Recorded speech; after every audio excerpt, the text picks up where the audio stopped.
Welcome to the Find Your Leadership Confidence podcast with Vicki Noethling. You are about to discover impactful lessons that help you grow as an individual, grow your confidence, and find the positive and good within you, so you powerfully and authentically become the best version of yourself. Be sure you visit our website at www.findyourleadershipconfidence.com. While you're there, subscribe to us via your favorite network. Now tune in, get ready, and enjoy the journey of emerging as a leader of exception in the 21st century. Welcome to the Find Your Leadership Confidence podcast. I'm your host, Vicki Noethling, coming to you from Roswell, Georgia. The goal of this podcast is to bring topics and guests that will empower you to become that confident leader and take your business and your life to the next level. Today, I am very pleased to have with me Karl Pister, and let me tell you about Karl. Karl is a highly accomplished leadership coach with over 34 years of experience in coaching, mediation, and consulting. As a founder and president of the Coaching Group, Inc., he brings a unique triple combination of expertise, deep knowledge in behavioral sciences, holding 2 master's degrees, a decade of hands-on business experience in a Fortune 100 company, and over 3 decades as a successful entrepreneur. His work has spanned 9 states and over 40 organizations where he has helped transform leaders at all levels through his distinctive approach to leadership development and emotional intelligence. So today, you all know I love to have guests on that talk about emotional intelligence and leadership. So we're going to talk about the leadership paradox, why being right can be wrong.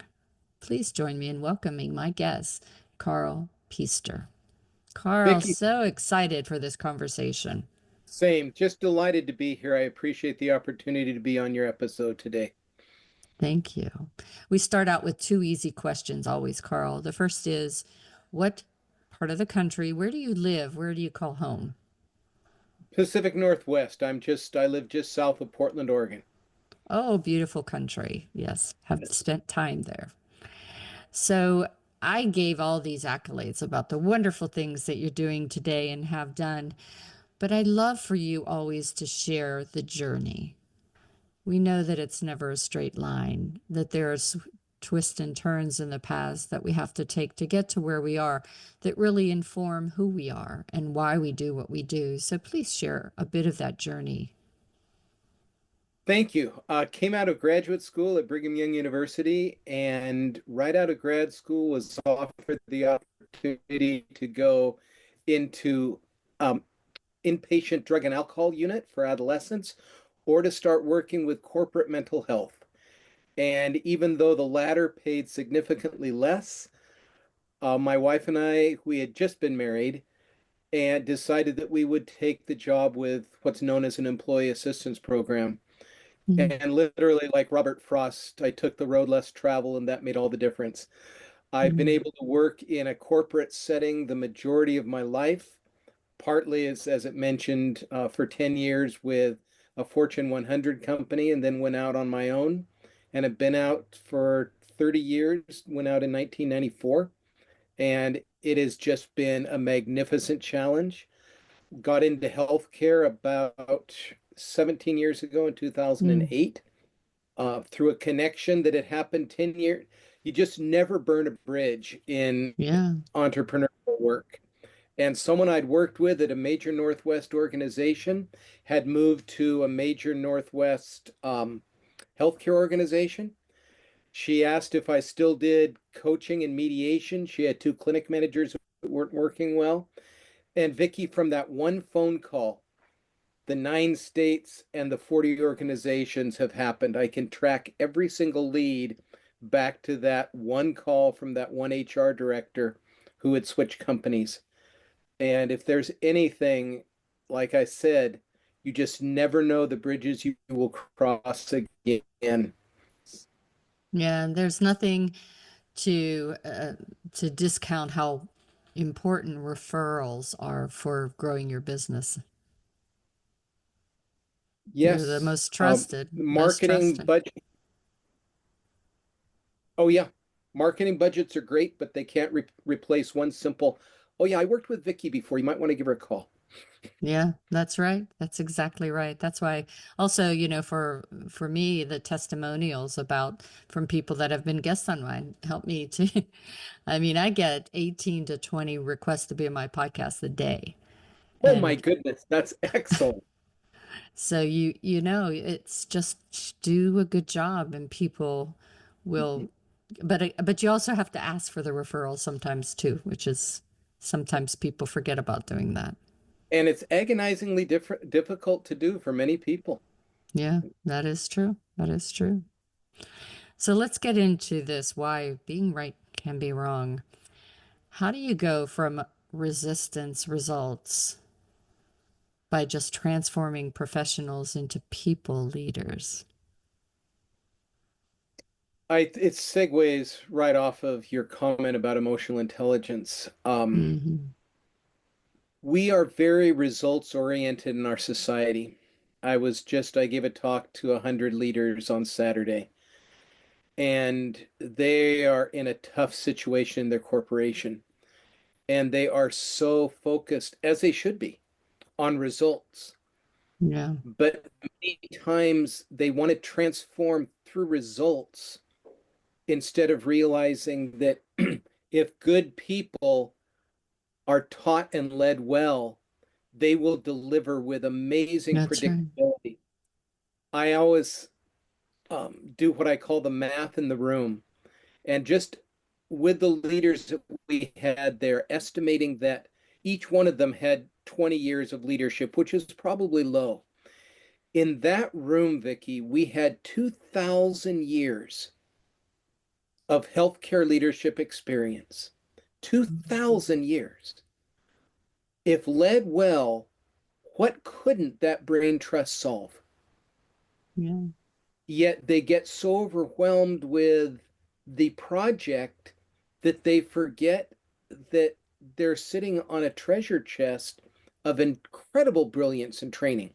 These were doctors and surgeons and healthcare leaders, brilliantly trained. When guided well, that type of people leadership, which sometimes gets undersold because it sounds soft and fuzzy, if you've hired well, that's a leadership imperative. hmm, Is Tom Peters, the guru of leadership, um, that wrote the book In Search of Excellence back in the 80s. His 5 points: find the right people, hire them, find out what they need, get it for them, and get out of their way. yeah.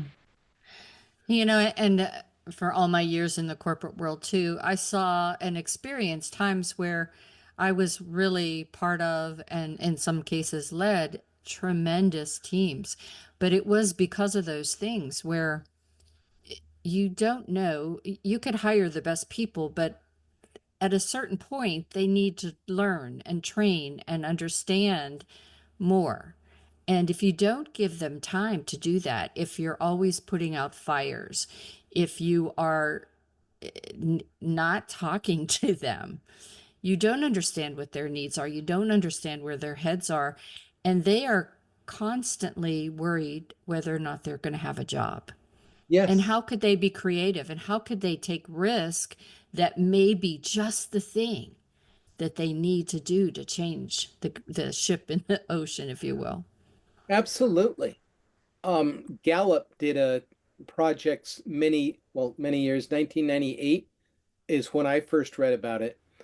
It's called the Q12, and it's 12 key steps that Gallup in their incredible research has refined to a science. But one of them is just what you mentioned. If a person has experience that you, Vicky, the leader, are plopping down in their cubicle or getting in front of them and saying, Karl, what are your plans for the next few years with our company? Where could we help you? Yeah, as simple as that sounds, that's a huge indicator for retention of that person. Mhm. And we That's spend so much. exactly right. And how much money, you've been in the corporate world, how much of the budget line can be improved if we just keep our good people Yeah, instead of that's going out and exactly right. trying to track down new people and train them. And in medicine, it's huge because if you lose Dr. Vicki, you not only lose her expertise, you lose her patients. The person who comes in behind her has to develop a whole new, That's right. and the hit is incredible. It's Yeah. in the high six figures, if not low seven. And I do think that a lot of times we do a poor job at transitioning or succession planning. I always, I mean, I love football, and I always think, who's on your bench, and what are you doing for those on your bench to prepare them for what's coming? What knowledge are you sharing? I had tremendous mentors, and I had one of my mentors was very high in the company, and he would bring me in and just tell me things. He said, I probably shouldn't talk to you about this, but I think you should know it to understand some of the things that I'm asking for you to do and why. And I appreciated that. And, and that confidentiality was there because I knew that he was trusting me. And, you don't get that if all you do is this is your task, do them. If you don't succeed, you're going to get in trouble, and you don't understand why you do. So many employees have no idea why they do or how what they do really impacts the bottom line type of thing. And it really, going off your football example, Bill Walsh with the 49ers, with Joe Mhm. Montana. I mean, it would have been very easy for him to just pay attention to Montana, but he also nurtured and cultivated Steve Young so that when Montana left, Young stepped right in, led them to another Super Bowl, and got the MVP. It would have been very easy to put on Yeah, the blinders and say, I've got one of the best of all time quarterbacking. We'll fill later, but we're just going after these four rings right now. And yet, per your point, yeah, carefully groomed so that there was a smooth transition. yeah. And a lot of companies just are looking at the bottom line, immediate results, and things happen over time. You have to Yes, give things time to nurture. especially with people. Yeah, for sure. So let's talk about something that a topic you chat on is the leadership triangle. So explain what is it and why is it important? So you have the leadership theory, you have the results that you have to have. And now you blend the two for the third part of the triangle. And that's where a lot of people go off the rails Mhm. because it's really easy to talk leadership theory. It sounds so marvelous and so good. And we all know that the business imperatives have to happen also. Mhm. But it's having the insights, and this goes to emotional intelligence, of being able to mix the pillars of emotional intelligence with that theory to get the people to deliver for your business imperatives. And I have just seen so many examples of great leadership and sadly some poor leadership of when those don't happen, the business results, which drive everything. I mean, That's I right. work with one organization and they're very mission driven. And they have a saying, it's not a formal saying, but no money, no mission. So I can believe strongly in what I have, but if my bottom line isn't paying salaries, I'll soon lose it. And so then we switch to that one third of the triangle, saying, well, we've got to go after the imperatives. And good leadership, I love the phrase management runs tasks, leadership guides people. Yeah. And so for someone to have the maturity to say, for example, I'm working with a CEO in a part of the country. Um, he has a significant economic challenge in his organization. And yet he stood up in front of 700 people earlier this year and said, we are in a tough situation and I know we can do it. He is not, he has no MBA. He Mm, is a subspecialty in medicine, but he was tasked by his organization. They took him from clinic to leadership because of his abilities to guide and inspire people. mm, And to see him step up for that and just struggle with it, yet he knows that he's got to lead his people and they will lead the business imperatives. So that triangle, the theory, you have to know it. I just wrote mm. an email to one of my surgeon clients and, urging him. He's an incredibly marvelous person and an incredible surgeon that as he merges the theory and the emotional intelligence, he will guide his program to phenomenal heights. It's already good. It's just those nuances of that Mm. applying the theory and not being intimidated by the imperatives. And that's Yeah, and and I think that's why sometimes being right can be wrong because you stay so focused on all the things, but if you don't involve and build relationships and trust, your people are not going to stay. They're not going to work hard for you. They're, it's 5 o'clock. I'm out of here, as opposed to that's not my job. That's not. And for me, I always found I loved when some of my managers who were really leaders would say, well, this is what I'm doing. Why don't you come and shadow me for a while and see what I'm doing? It's outside of my pay level. It's outside of my requirements, and it's more work for me. But the knowledge, the difference in the employee I became because of those people made the support, the department, the company a better company. and if a leader can just learn from what you said, how much does it take of my day as I look at my, hypothetical watch to say, Vicki, I'd love to have you just spend half a day with me next week. Can you swing that? I'd love to have you sit on that meeting.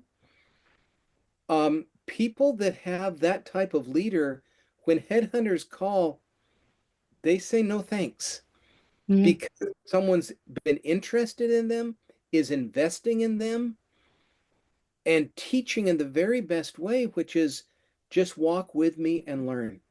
Yeah. How exciting Yeah. for you to have had that opportunity. Mm. I had one where he sent me to the library to research RFID way back. And it intrigued me so much that in 2021, I was asked to lead an RFID project, come out of retirement to do that.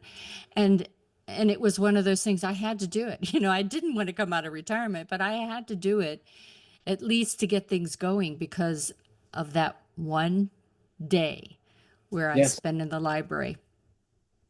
Absolutely. What an example. Love that. Yeah. So let's talk about why you feel again that right can be wrong when we're talking about the leadership that we have today in this ever changing world that we have. That phrase of right can be wrong if people can walk away from today's episode thinking or just being aware of the phrase. We are rewarded. Um, I think there's a continuity here. From 0 to 5 or 6, little kids really, everything's a question. It's not right or wrong, it's just That's right. acquisition of knowledge. And Mm, they just go after it. And then our education system, no criticisms, it's just an mm, observation. There is a piece of research, I can't quote the source, so let's make it an anecdote, that the average 4 or 5-year-old, just imagine this. I have a white piece of paper here, and on the back there's a dot. For the average 4 or 5-year-old, you'll get a lump of coal, it's a monster's eye, all sorts of mm, creative things that you're looking at them thinking, how did you get that? And by age 8, once they've had 2 or 3 years in the school system, it will be a dot on a paper That's because there's a exactly right right. or a wrong answer instead of, and then as I joke, 30 years later, we spend billions of dollars to teach them creativity, you know? I talk about it And all the time in leadership, all the time. yes, and so instead of being right, one thing I can challenge myself to, and those that are listening, is before I say I'm right, who can I ask questions to that might deepen my understanding of why I am right or deepen my understanding of why I don't have a clue? Yeah.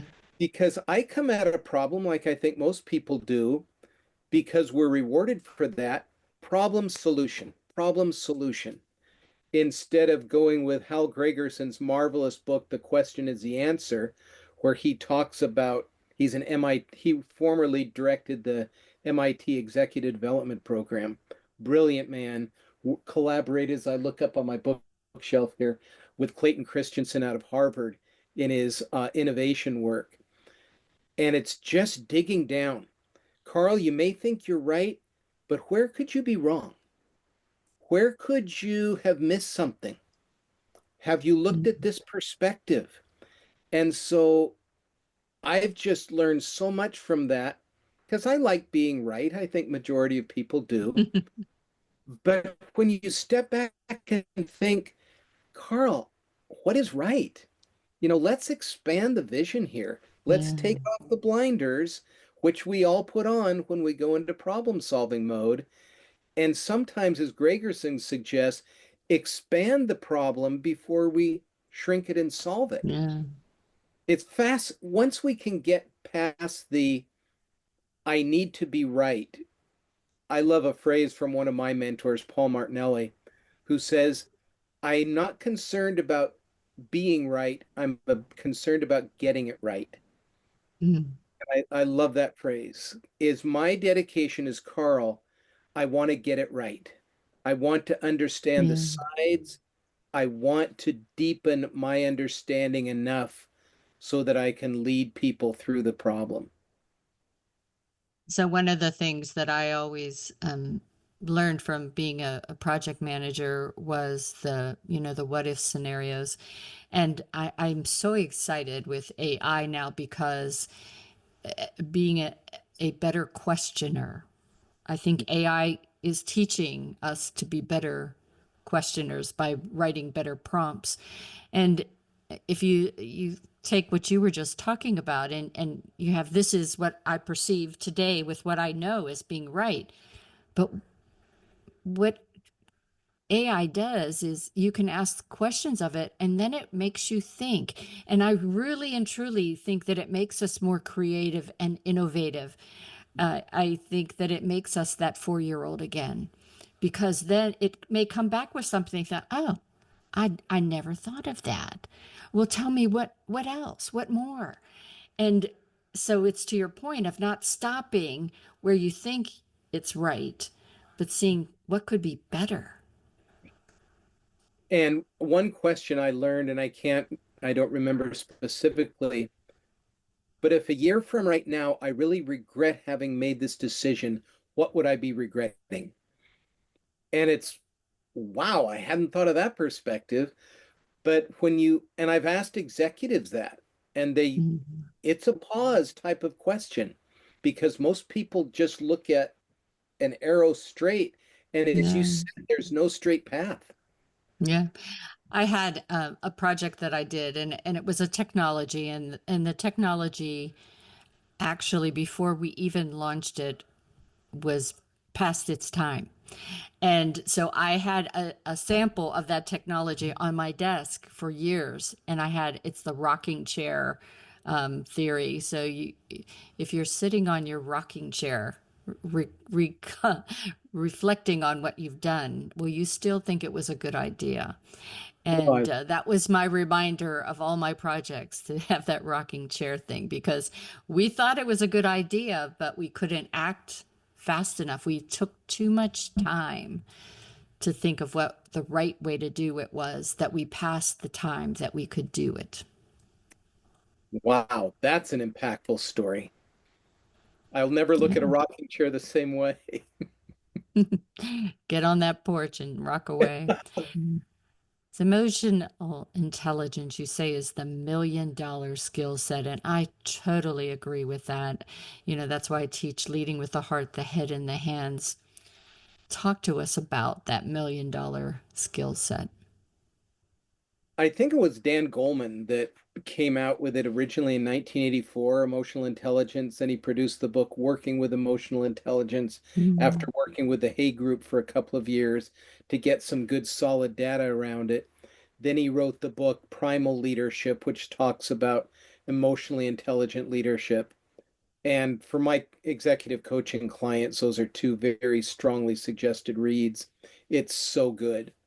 But I looked for a long time, Vicki, to find a platform that I felt really addressed, not just anecdotally, but research wise, how important emotional intelligence is. So I chose a firm out of Australia. It's called GNOS International, and they have a deep dive research platform that Mm. they built their theory on. And it's self-awareness, awareness of others, emotional reasoning, authenticity, crisis leadership, and positive leadership. Each area has 7 criteria under it. And I use it for a framework for my coaching. And it's because people hear emotional intelligence and it's either too fluffy, it's undefinable, or they just plain don't like it. So that it's pushed to the corner. And Mm. yet I've never had someone push back on this approach to the theory because it just makes so much sense. Yeah. I've got to Mm. be aware of myself before I can be aware of others. Those That's two right. things allow me to be authentic. As I'm authentic, I realize that what is it that people rationalize cognitively what they've already decided emotionally? And Mm. I chuckle when someone says, "Oh, nope, I'm a data-driven person. I don't make any decision emotionally." And it's just, oh my goodness. Yeah. We have Well, a long way let's to go on this. rethink that. Yeah, exactly. Let's rethink that. And then, and this is an incredibly important point, that people observe us as we lead in crisis. And what they observe helps them to decide if they're going to follow us later or not. Because during COVID, I heard so many times, well, this is a crisis and we've just got to do it this way. And it's okay, but people are watching how you lead. Mm. And if you now have thrown them under the bus to get to an imperative, they're going to remember that. Mm. Versus those that were able to step back even in crisis, in the crisis, and learn the sixth pillar of emotional intelligence per the theory of positive leadership. Not warm, Mm. fuzzy, everyone gets a ribbon type of leadership, but Vicki, you are essential for this organization. Thank you so much for putting in an incredible day during the crisis. I appreciate that. That took me all of 30 seconds to say. Right.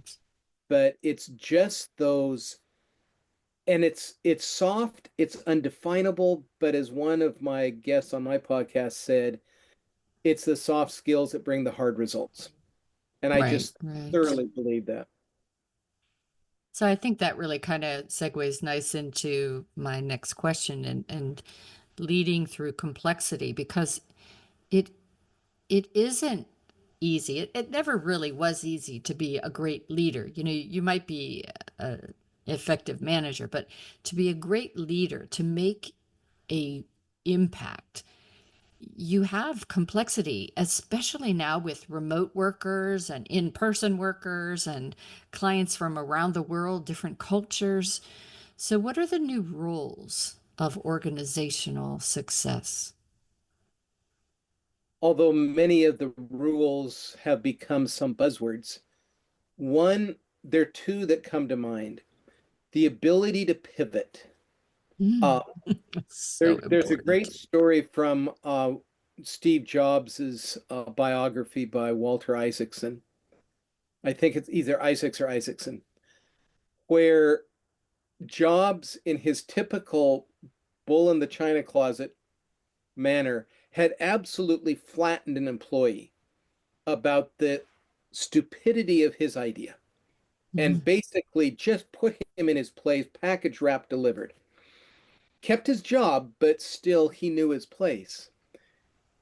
And so the poor guy comes into the office the next day, just shaking his head, kind of looking both directions. And Jobs comes up to him and he's thinking, this is it. And Jobs said, you know, what we talked about yesterday. And yeah, I remember. I think we need to move forward on that idea. And the guy was just, what? And Jobs said, no. I went home. I thought about it. I looked into it more. And you're right. I was wrong. So Oh, I need you to put together how you're going to move forward. Did he apologize for the day before? No. But in his view, that was a pivot. A second acronym that I like, other than the word pivot, is VUCA and has various definitions, yes. but volatile, uncertain, complex, and Right. ambiguous. Right. And humans don't do well in the gray zone. No. We know that in scuba diving, the gray zone is where most accidents happen because the gray zone is where the light from the surface fades and starts to go into the black of the depths of the sea. And that's where the brain starts to say, oh, Karl, are you sure? People will rip out their regulators. They will dash to the surface that gives them the bends just because that, oh dear, this is an undefined zone. And one of the things, and I'm sure you've seen this in your corporate life, is a leader that can say, I don't know, but let's go at this together instead of trying to formulate an idea when she or he has no idea That's really right. where they're going. But there's a strange calmness that comes from a leader saying, this is a difficult situation. This Mhm. is the first time we've been here.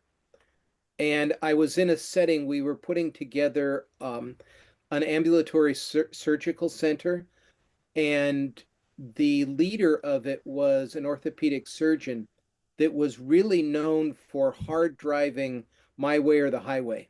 Yeah. And I remember one of the new scrub techs, this is our first meeting, and she said, Doctor, what about X, Y, and Z? And I was thinking, oh, your response here is going to be important, but I can't script it for you right now, so good luck on it. And he looked at her and he said, you know, great question. This is my first meeting in this role. I don't know, but you said you just came in from this competitor up the road. I bet, Jane, you know. Can I talk to you afterwards about what you might think? And after the meeting, he beelined to her. It wasn't rhetoric. And by the time we'd walked out of the meeting, that had already trickled out to the staff that this leader that had always been, I know, I'm right, you're wrong, let's go, had gone to this, wow, I don't know, but I bet you do. And can I talk to you about it? Yeah. And I've always remembered that as an incredible example of that's a good leader. Yeah, I think, that's another part of being emotionally intelligent is to be an active listener and to understand the value and the benefit of other people's thoughts and to really recognize that. Yes. And it sounds so simple, but if you want to retain somebody, help them feel important. And to help them feel important is sometimes as simple as, Vicki, that sounds like a great idea. Could I explore that more with you? Mhm. And then not to make your point, my point, but just to listen to Vicki Mhm. and write Yeah. down and take notes and then come back the next week and follow up. Mhm. It's just amazing. There's the initial impact and there's the collateral benefit of people talking. Yeah. I think that's an important lesson in sales too. A lot of times we go in thinking, I'm going to tell you everything about what I have, my products, my services, and how wonderful I am and how wonderful my company is. And the very first thing we should do is just ask you about your company, your services, your products, your employees, and how wonderful they are. And then from that, discern how can we work together? What do I have that really Amen. could fix a pain? Couldn't agree more. So true. Yeah. So, talk about the trust equation and how it helps strengthen our teams through really relationship intelligence. So many times when I'm in an initial meeting, I do a lot of business mediation, and sometimes it's overstated, but it's always stated, well, there's just no trust. Hmm. And sometimes it's due to perhaps oversensitivity by one of the parties, but sadly, many times it's lack of sensitivity to needs that people put right out on the table. So the Right. trust equation is, do I do what I say I do? Do I follow through with people? Do I find out what their perceptions are? And am I 100%? And some people say, Karl, can anyone ever be 100%? I think when it comes to building trust, you have to say yes. Because what's Hmm. going to be your exception? That Right. 98% of the time I am? Well, what about Hmm. that 2%, and how far does that go?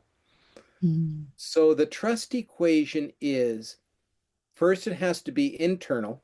I talked about this morning with a person. Um, McKinsey has just came out last year with a book called The CEO Journey, and I'm turning to it right now.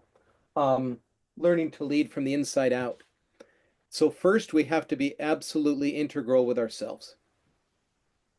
Then we can expand to our organization, and I think it's a one person at a time equation, Vicki. Yeah. Um, I can't stand up in front of 100 people and say, trust me. It just Hmm. doesn't work. It's rhetoric. It's, do I walk the halls? A quick story on Yeah. trust. Years ago, I was working with a radiologist who was pretty emotional, which was one of the reasons I was working with her. And she got choked up in one of our meetings, and this was unique. So I said, Doctor, what's up? I've not seen you like this. And she said, well, it's just been an emotional day. We had the goodbye for our CEO. And I thought, I have rarely seen a radiologist become emotional for an administrator leaving. It just Yeah. doesn't Right. play. Right. I said, Doctor, what's going on? She says, I've never worked with a leader like this before. I said, well, what is Hmm. what? And she said, Karl, there are 1,200 of us at our clinic. There's like 400 doctors and 800 support staff, and he knows everyone's names. And I thought, well, everyone's a big word. So I said, really? She said, yeah, he does. So I said, I've got to contact this person, find out. So he had just retired. I tracked him down in a little town in eastern Washington, and we spent an hour and a half talking. And I said, rumor has it that you knew everyone's names? And he said, yeah, I have a good memory. And I said, no one has that good a memory. What did you do? To build trust, Vicki, he had a 3x5 card on every single employee, had a little picture and two or three things about them. And when he walked down the hall, be it housekeeping or head of a department, he had that. Now, could he have done other things with his time other than memorize 1,200 names?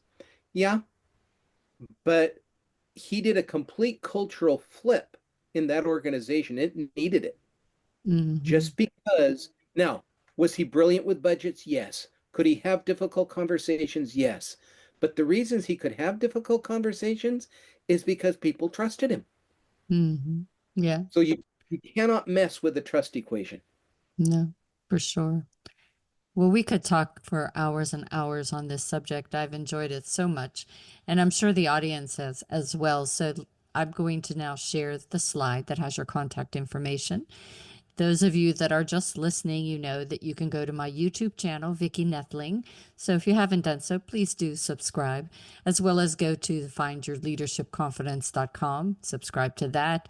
All the show notes will be there for you to get that information as well. So the website is coachinggroupinc.com. Again, coachinggroupinc.com. On LinkedIn and Instagram, you can search his name, Karl Pister. That's Pister.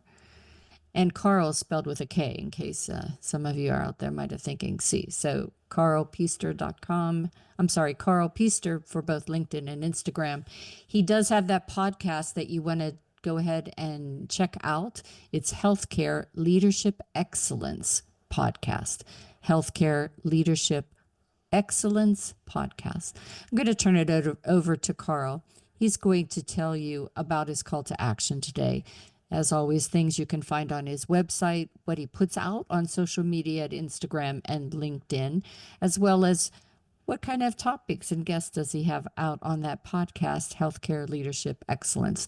So, Karl, it's all yours. Thank you. Welcome anyone to our website. As Vicki mentioned, the coachinggroupinc.com. We have a platform there where you can find our digital products. We have 8 different learning programs that you can look into and see if you want to invest in. We have ebooks that we've developed out of our writings that you can purchase also. You can find links to our podcast there. We've had guests from best-selling authors on the New York Times and Wall Street Journal bestseller list, to physician leaders, to national leaders in their organizations. What we try to do on the podcast is give our listeners something they can use that day. As they get out of their car, heading toward the door of their work, what can I do differently today that makes a difference? And I think that's what Vicki does on her podcast, what I do on mine and through my writings, is realizing that leadership is the oil in the engine. You can have the most magnificent plans, but if people aren't led right, they will not stay around and your organization will suffer. So any place you can find good leadership material that helps you to realize that your people are everything to your success, that's what we're about at the coaching group. That's awesome. So very true. Karl, thank you so much for all of your insightful information, your guidance for us, and hopefully people will understand that being right doesn't always make you right. You can be wrong. As always, I remind everyone that life is a journey, and it's up to you to enjoy the ride. This is Vicki Noethling, signing off. Thank you for tuning into the Find Your Leadership Confidence podcast with Vicki Noethling, where we share impactful lessons that help you grow as an individual, grow your confidence, and find the positive and good within you so you powerfully and authentically become the best version of yourself. Remember to visit our website at www.findyourleadershipconfidence.com and enjoy even more great episodes like this one. Again, while you're here, subscribe to us via your favorite network. We look forward to seeing you next time on the Find Your Leadership Confidence podcast.